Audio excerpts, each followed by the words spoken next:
जय श्री कृष्ण दोस्तों, राधे राधे। ऋतु भक्ति चैनल में आप सबका स्वागत है।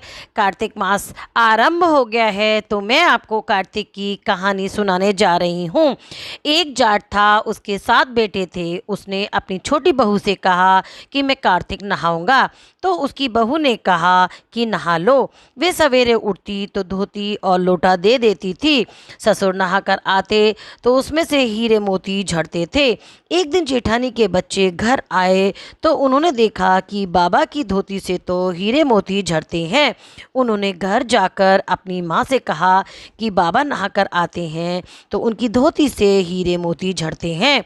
माँ ने कहा कि जा के हमारे घर नहा लेना।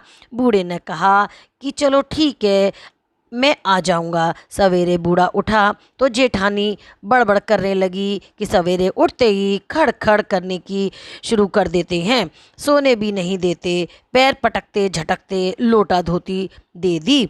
जब बूढ़ा नहाकर बाहर आया तो उसने धोती खूंटी पर लटका दी। वहाँ बच्चे फिसल कर गिरने लगे तो जेठानी ने कहा कि बूढ़ा तो बड़ा दोगला है, उसके वहाँ तो धोती से हीरे मोती भरकर लाता है और यहाँ सारे में पानी पानी कर दिया। बच्चे भी गिर पड़े। इस बूढ़े कोखले से कह दे कि जा वहाँ पर नहा ले, और उसकी लकड़ी धोती लोटा फेंक दिया। कार्तिक का महीना पूरा हुआ तो उसने बहू से कहा कि मुझे ब्राह्मण जिमाने हैं। बहू ने कहा कि ससुर जी बड़े चाव से बूढ़ा ब्राह्मण को न्योता दे आया तो उसने कहा कि मेरा मन करे कि बड़े बहू बेटों को भी न्योता दे दे आता हूँ। तो छोटी बहू ने कहा हाँ हाँ ज़रूर।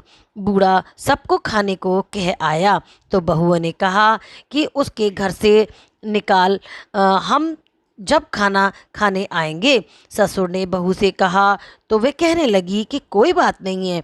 खाना बनाकर वे बाहर खेत में बैठ गई और कहने लगी कि राम जी की चिड़िया, राम जी का खेत, खाओ रे चिड़ैया भर भर पेट।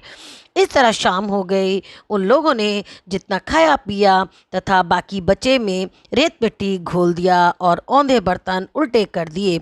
ससुर ने कहा बहू चलो, वे तो सब नाश कर गई। बहू ने कहा कोई बात नहीं। उसने जाकर देखा तो जैसा वे खाना बनाकर रख के गई थी वैसा ही उसे मिला। बूढ़े ने कहा बहू, उन लोगों ने तो अपनी करनी में कोई कसर नहीं छोड़ी थी, ये तो तेरी ही करनी है, जो जैसा था वैसा ही हुआ। बोल कृष्ण भगवान की जय। ओम नमो नारायण भगवते वासुदेवाय नमः।